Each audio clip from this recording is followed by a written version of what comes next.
I have spent 300 days in Minecraft Bedrock Edition with mods, and in this video I'm going to be summarizing what I did to get to this point, and at the end I'm going to be giving you all my thoughts on what I think of Minecraft Bedrock Edition. Now without any further ado, let's go ahead and jump right into the video. Days 1 through 10 started out like any other normal survival world would, except I had 3 guidebooks to start. Bedrock Edition mods typically give you these books, but it can get annoying when you have multiple mods installed. Anyways, I did the normal stuff like everyone else does. Get food, get wood, get cobble, and get coal. Lots and lots of coal. But soon after getting copper gear and a shield, I started to encounter my biggest problem: caves. Have you ever played Bedrock Edition and felt like every 3 steps you have to fight a new mob? Well, from what I can tell from my research, and by research I mean looking on Reddit, Bedrock Edition has something called simulation distance, which is set to 4 chunks at default. This means that mobs can spawn in 4 chunks that are generated around me, and as you might expect, this leads to some extremely dense mob spawning in situations that look something like this.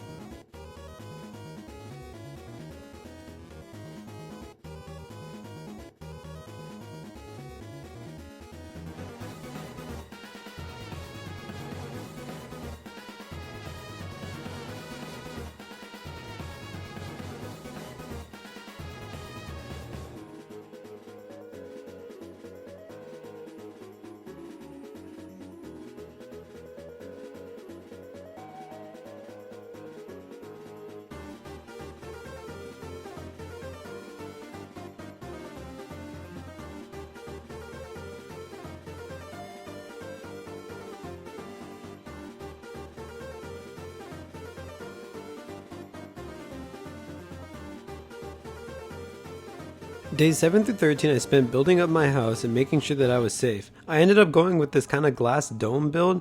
It ended up being super practical because I was able to see all these mobs, as you could see, just like lingering outside my base, and I wouldn't be surprised if I walked out and saw one right next to me. Day 19 was a pretty big day because I spent this day exploring my world to find any modded structures that were nearby me. Luckily, I did find this one, which was like a small village thing, but it had some weird generation. This is one thing I don't like about Bedrock Edition mods, is that you really gamble with how they behave in your world. But this ended up giving me some pretty decent loot. As you can see, I got a gold block, and later on I even found something very important to this world, which was a warp lamp. Warp lamps are extremely versatile items that allow me to teleport from one lamp to another, and it just proved to be so useful in this world. Day 30 I stocked up on some food and loot, and then I got myself the obsidian I needed to make a nether portal. I didn't plan on doing much this run except scout out the terrain, which was lackluster to be quite honest with you, but then I noticed that there was a bunch of white particles in the air, and when you see white particles in the air it only means one thing. Literally is my least favorite biome. I hate it so much. I actually spawned in my least favorite biome, which is a basalt delta, and I saw a structure nearby hoping it would have good loot, but no, it had mediocre loot. So not only am I in a terrible biome, I have terrible loot with it too. After that objective loss at the nether, I decided to come back home and start making myself an EXP farm so that when I get mending, I won't have trouble mending my gear.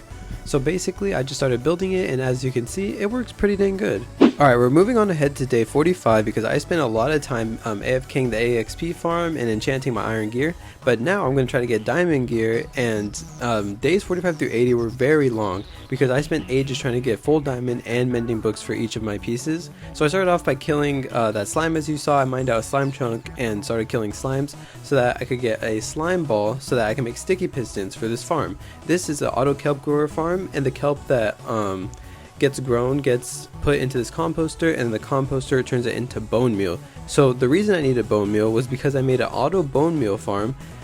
What this does is it basically instantly grows my carrots, so that all I have to do is place the carrots and it'll automatically give me a bunch of more carrots, but it does require bone meal to do that.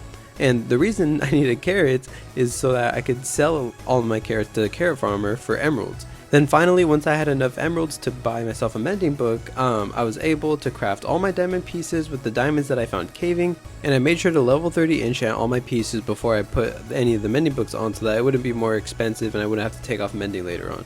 Then finally, after I did all that, I was able to put mending on each one of my pieces, and that allowed me to have a reusable set of armor and a weapon that I could use, and I wouldn't have to worry about it breaking because I could just heal it with my XP farm.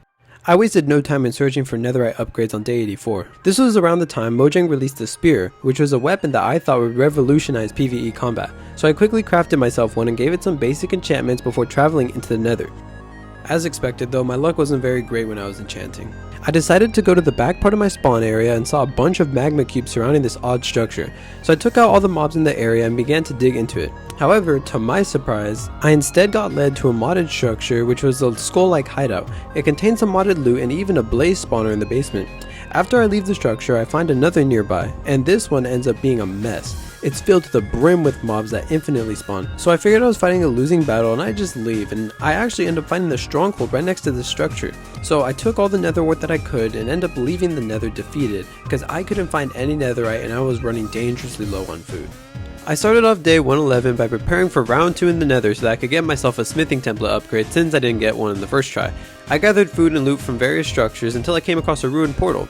I took the loot and obsidian from the chest so that I could sustain myself in the nether and make a portal to get out once I reached the bastion. This time I was not going to accept defeat, so either I find this template or my world ends.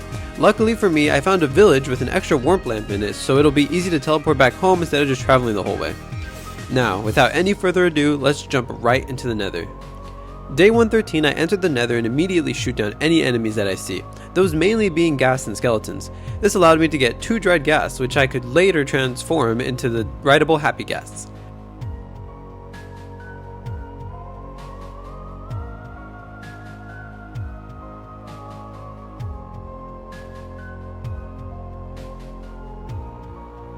I found a piglin after that and tried trading to get some ender pearls, but I actually ended up getting soul speed 3 instead, which is definitely something I'll take. As I explored, I didn't want to record any of the modded structures I came across, but I figured I might as well anyways, and I made my way through them, and I took things like gold, arrows, and consumables that I might need later on. And then I found this huge temple which stretched to the ceiling, and I figured I had to loot it. So I dug inside and saw a piglin brute instantly charging me. I easily took it down, but then I failed to see the second one come right at me, so it caught me off guard and dropped me to 3 hearts. After that near-death experience, I checked out the loot this place had to offer, and it was mediocre to put it nicely. Finally, after all the shenanigans, I made it to the bastion, but little did I know this was going to be a way bigger challenge than I anticipated.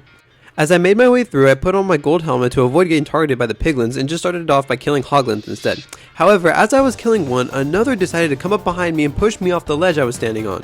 Then I got sneak attacked by another hoglin, and as I was busy taking out all these hoglins, I noticed I took some damage, and then it's me. As you guys can see, I lost hearts and there's smoke next to me. I look at it.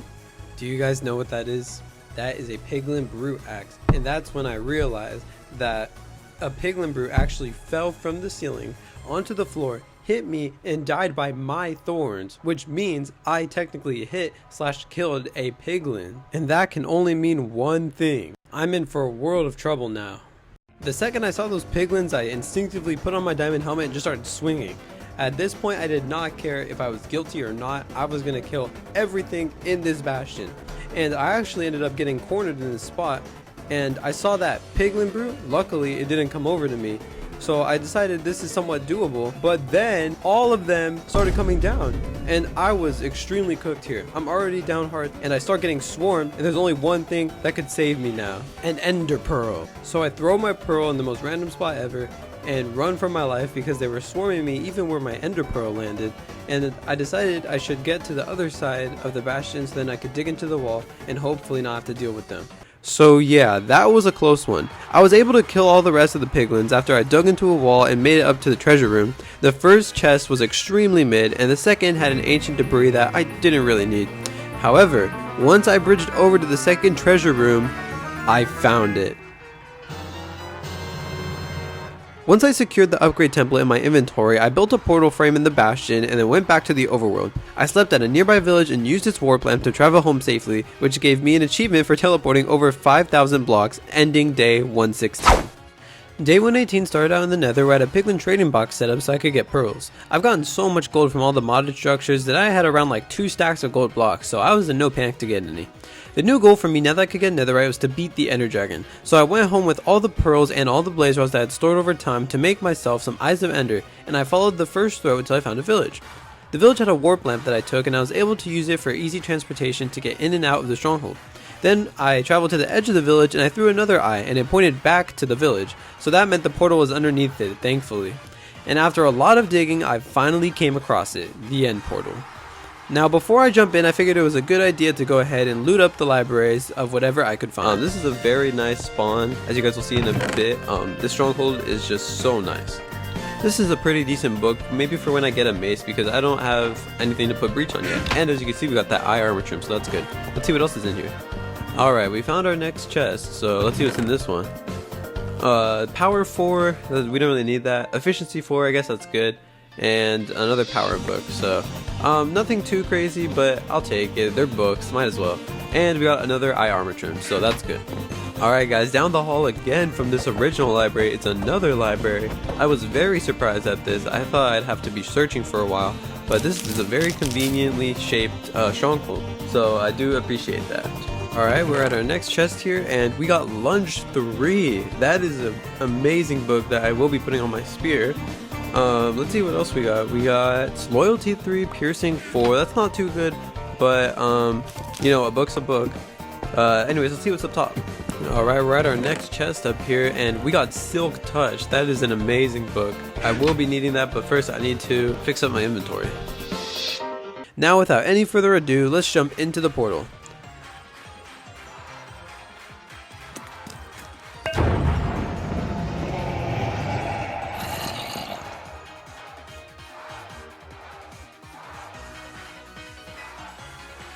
I started out in an endstone box and dug my way out to see the Ender Dragon with my own eyes. Now, I'll let this fight speak for itself, so you guys can go ahead and enjoy.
My Xbox stopped recording around here, so there's just a slight cut, and let's continue with the fight.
there you have it, guys. The Ender Dragon finally defeated.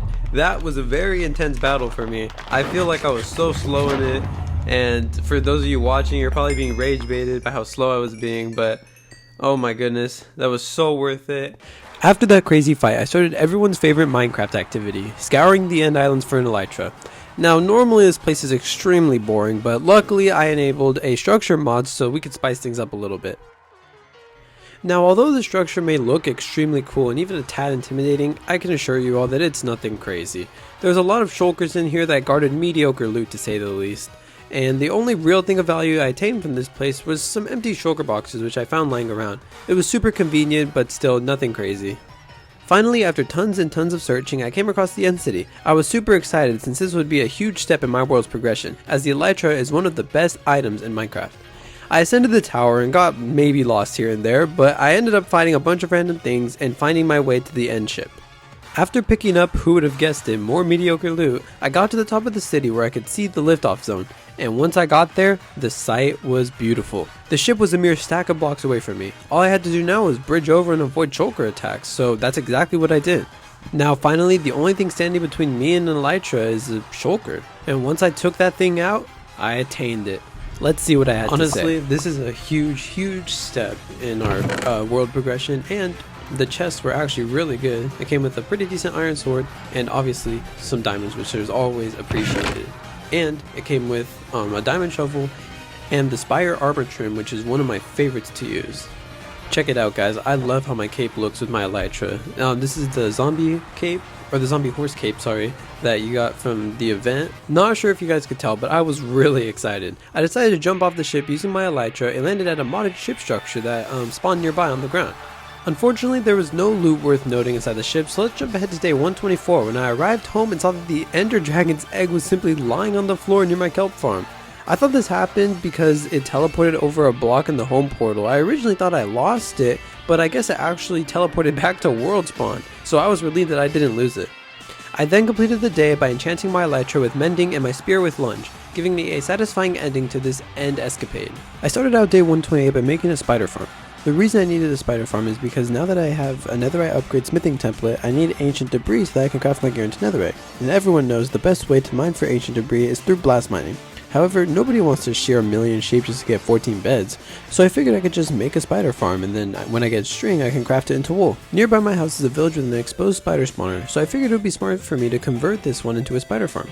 So I quickly started mining out the area and building the farm's parts, and it actually turned out to be a really efficient farm. As you can see, I'm getting a lot more string than I thought I would, which is perfect since I'm going to need a lot of wool. The only unfortunate thing about this farm is that it requires me to be actively killing the spiders in order for me to get any string. However, the payoff is definitely worth it in the end. This farm gave me around 4 stacks of string, which allowed me to craft a ton of beds, and I was extremely excited to go blast mining right after. So once I went mining, I used some of the ancient debris that I had to go ahead and make myself a netherite pickaxe and chest plate. Unfortunately, I was way too excited to go blast mining, and I completely forgot to record the beginnings of it.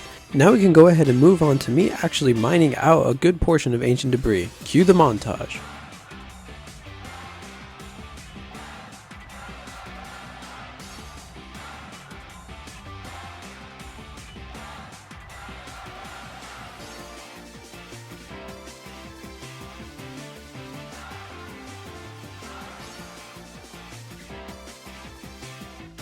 At this point I ran out of beds, so I figured I might as well just strip mine, and so I did that until I found these 3 ancient debris, and then I went back home. After I mined out all that netherite, I was extremely determined to make a full set for myself, so I spent the rest of day 140 strip mining for diamonds with excellent luck and a fast strategy.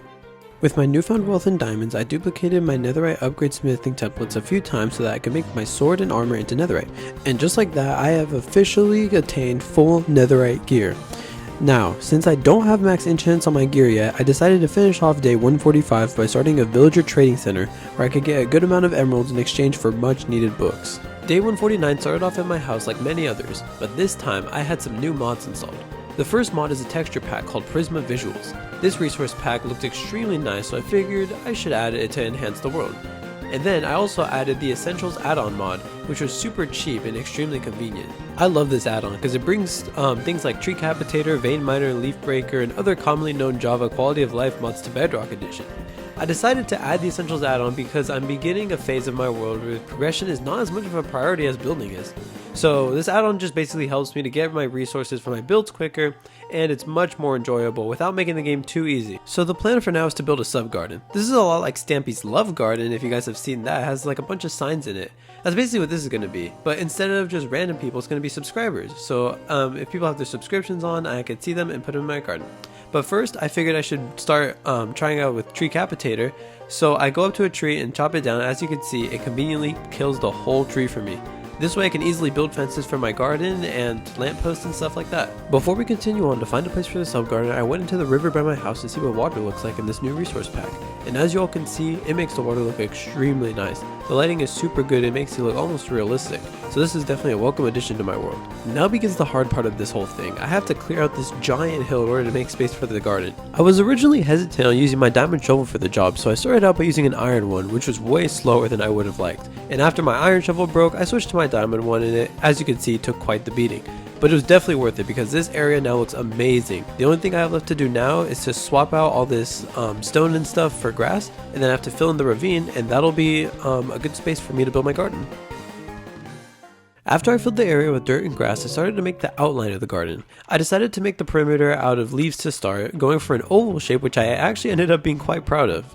But the only flaw about this fence is that there's no actual fence, and that mobs could easily get through if they wanted. So I decided to go ahead and add some actual fences on the outside, and this ended up being quite a nice lining to the leaves. It didn't look too invasive or anything. It actually helped out, and it looks pretty good. Anyways, now that I finished the outside, I can go ahead and start working on the inside. I started by making a path, which I'm going to add a fountain in the middle later on, and then I decided to start putting down all the signs so that all of the subscribers could be listed on there. Now this took a long time and lots of determination, but I ended up finishing it at a relatively decent rate maybe. Anyways, it ended up looking really nice. I actually like the look of this and I think it's quite cool. But now we could actually do the fun part and start making all the lampposts and the fountain. But we're going to need some glowstone for that. As I was getting prepared, I stumbled across something in the Essentials add-on, which is a scythe, and this thing is extremely cool. You can actually use it to clear out things that are like crops or greens that are on the floor. So as you can see, I didn't even have to use a water bucket to clear out all this stuff. I could just use the scythe and it's super convenient. Anyways, let's move on to day 159 when I actually finished building the fountain and it started overflowing because I didn't build it properly. I originally liked this design because I thought it looked quite nice with the slabs, but unfortunately the water was going out, so I decided to go ahead and take out the slabs and make them one block lower, which kind of bugs me a little, but you know what, it's gonna be okay for the time being. I have to admit, I may not like the way it looks inside, but it looks way better from the outside. No more spilling water, which is extremely good and what I needed. Now, I still need glowstone for all those lampposts and maybe even inside the fountain, so I went ahead and traveled to the Nether where I defeated a bunch of magma cubes that were jumping me. There were a ton of them. But I ended up patching up all this lava just to be safe and not to drop any glowstone in there. But I basically just collected all this glowstone and then traveled back so that I could build all of my lampposts and light fixtures. Now that we got enough glowstone, we can go ahead and travel back to the overworld where I have all my fences and all my glowstone ready to use. The lamppost design I'm going for is going to be very classic. You guys might be able to recognize this if you were an OG player or played on like the PlayStation or something, but these are some very old lampposts that I think Stampy's even used, at least used similar to this, where he has the glowstone that are trapped in the trapdoors, and this is how it turned out. It turned out to be really nice and I really liked it.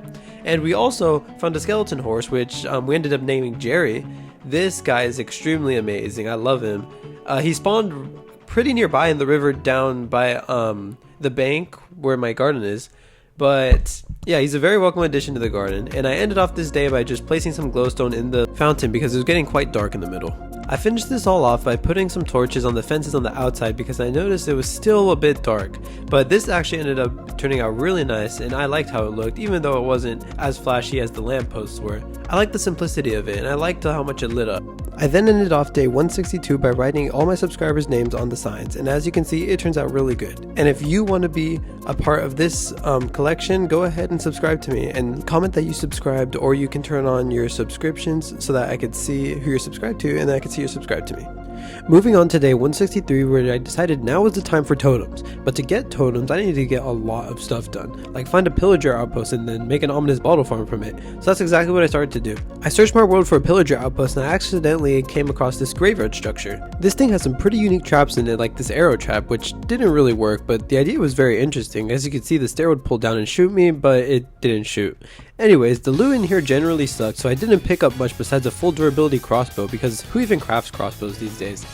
Anyways, after that disappointing structure, I flew around my world until I came across a village, and I had hoped there would be an outpost nearby, but it ended up being an abandoned village. Although it had no outpost, it had 2 warp lamps, which I was more than happy to take with me. Then finally, after many days of searching, I finally found a pillager outpost and it was under my nose the whole time.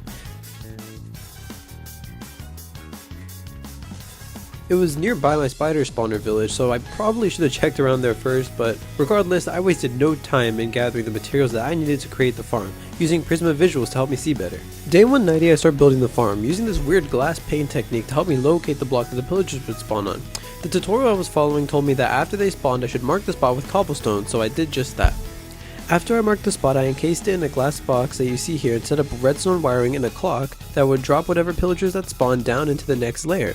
The next layer has a trident killer, which would kill them with pistons, and then their loot would be funneled into a storage system on the bottom floor of the outpost. And as you all can see, this farm works quite well, and it gave me a Bad Omen 5 bottle.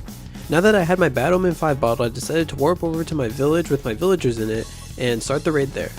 This raid was awesome and it was super cinematic, so I'm just gonna go ahead and let this footage play out, and I will see you guys afterwards.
This raid started to worry me a little bit because I got low earlier, so I decided to pop some potions that I had because might as well.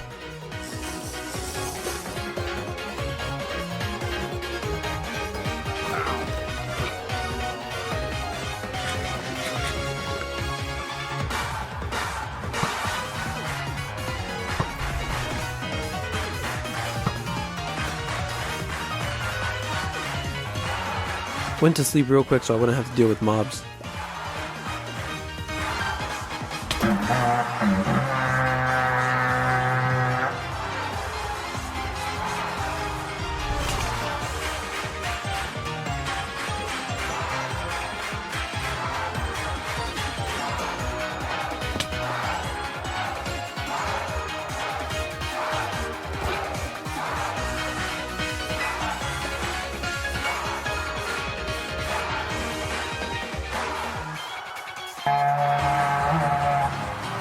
Oh my gosh, what the heck? Why are there so many?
And just like that, we found the last guy of the raid. He was just sitting in this little spot. But that's it, guys. We've actually achieved raid victory.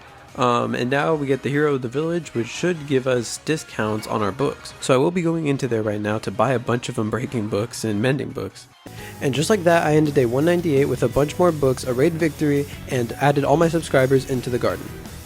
I started recording again on day 212 because I spent a few days grinding materials to make a big storage unit. As you guys can see, I got tons of stuff for this, and I'm going to need a lot of space. First thing I need to do though is I need to remove the pig farm that I had, where I may have eradicated a few pigs, as you could tell by my hotbar, and then I begin to terraform the area to make it super flat for the build. Once I flattened it all out, I added pillars to frame the structure, which is going to be way bigger than I thought it was. Let's add the walls now. Now that we have some walls, you can see I gave it depth and an outline to break up the blockiness. Inside, I finished the flooring, added this cool walkway down the middle, which I think turned out really nice. As for the storage itself, I did this design based off the donut SMP and angled chests so that they could have hoppers flow down. And I didn't actually watch the donut SMP at this time, so I was kind of just going off what I saw and hoping it would work out. But I think it actually turned out to be pretty nice, just really expensive. So then I went back down to the mines for more materials because I needed a lot of iron for the hoppers that I needed. And I actually came across some cobbled deep slate emerald ore, which is super rare, and I recorded it for proof because I thought no one would believe me, and I accidentally mined it without silk touch, so that was a big mistake on my end, but I'm glad I at least recorded it so that you all could see what I found. Once I got back up from the mines, I started to outline the roof, and I thought it turned out pretty nice. I went for this barn type of design which had this angled roof. It's kind of a harder design to do, but I think it turned out pretty okay in the end. After that, I filled in the roof and the walls with wood, and it turned out looking pretty awesome. It's super spacious inside, so I have a lot of room to work with, and hopefully I could fill it all up. But anyways, I think it turned out pretty nice, and I like the barn design. So now we can see the finished product and see what I did inside. Alright, we're inside now, and I've completed pretty much everything I wanted to do except for this bubble elevator. I used this design from a previous World Series that I had, and I think it turned out both aesthetic and practical. What I do is I use glass panes to line up the water, and then when I put kelp in, it won't overflow, and I can have this nice bubble elevator design. The barn ended up being 3 floors tall, which I honestly didn't need all this room, but it's nice to have anyways if I ever come back and decide to build more stuff. But this is how it turned out. I think it turned out really nice. I like what I did with the copper grates and the glowstone. The lighting did get a little weird around here, so this is around the time where I start to decide to turn off Prisma visuals, but everything else looks pretty nice, and I like the flooring, and the grate design, and I think I did pretty good with this. After that, I went to the sub guard and added all my new subs at the end of day 262.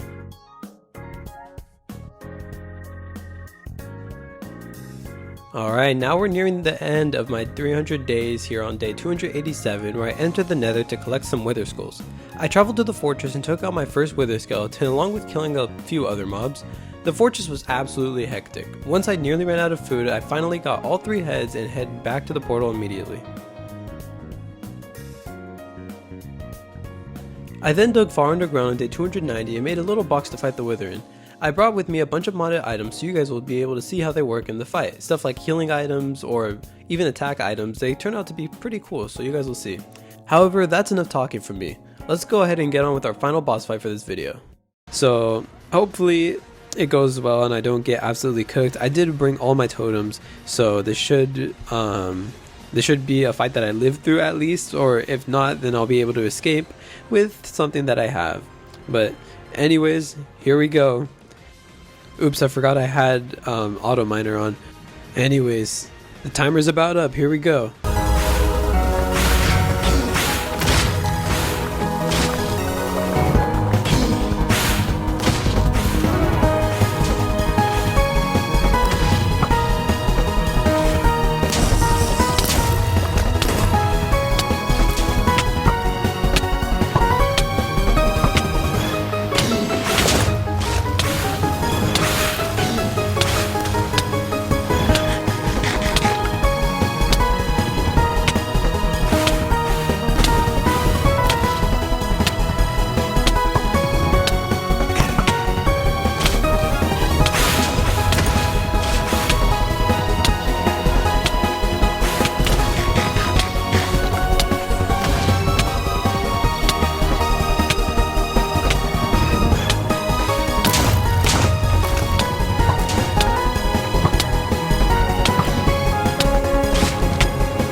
And just like that, guys, we have successfully defeated the Wither. Now we have access to one of the most powerful items in the game, the Nether Star, which can craft a beacon, which we need a lot of ores for. But let's not get ahead of ourselves and let's soak in this victory, guys. This was such a huge win for us. Yeah, as you all can see, I was super happy after that strenuous fight. But anyways, we finally got the Nether Star and the ability to craft a beacon. Now I needed to use one of my backup items I had just in case I was about to die, which is called an escape scroll. An escape scroll you can purchase from warp lamps, and it allows me to trade 5 XP for a scroll that allows me to do this. With the click of a button, I am teleported back to the lamp that I bought it from out of danger. It's pretty neat. And then I also brought this jetpack, but honestly, this thing is pretty useless if you're not building with it. Anyways, I started mining for the beacon on day 291 and almost spawned a warden. But as you guys can see, it was totally worth it because I got so much stuff from that mining trip. With all the items collected, I crafted up my beacon and headed to the top of my storage unit where I'd build the full thing. And just like that, guys, we have successfully reached day 300. Now while I'm building this, it won't be an actual full powered beacon because I wouldn't have time to gather all the materials and have it be like poetically on day 300 where I build the beacon. But honestly, for what I need from it, this will serve me pretty good.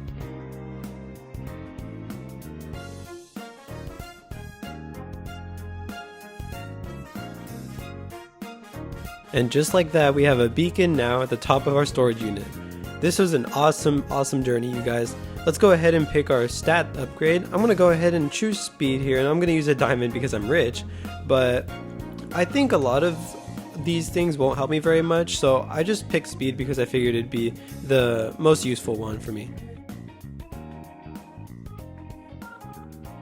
But anyways, that concludes all 300 days of my modded hardcore solo world. This journey was awesome and I'm so proud of what I made and accomplished. I'd like to give a huge shout out to those who watched all the videos leading up to this one. If you want more details, you can watch the full series, it's on my page.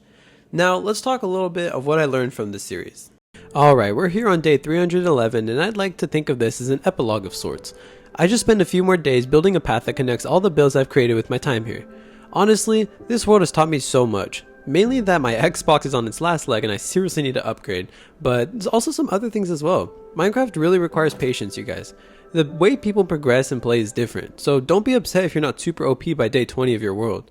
I also wanted to share how Bedrock Edition isn't all bad like people make it out to be. Both Java and Bedrock have their own perks, such as Java having easier controls and modding capabilities, while Bedrock has a laid-back atmosphere with intense boss battles. But all in all, that's going to do it for this episode. If you guys enjoyed, please be sure to leave a like and subscribe as this video took super long for me to make and it is super appreciated. Thank you all so much and I'll see you all in the next one.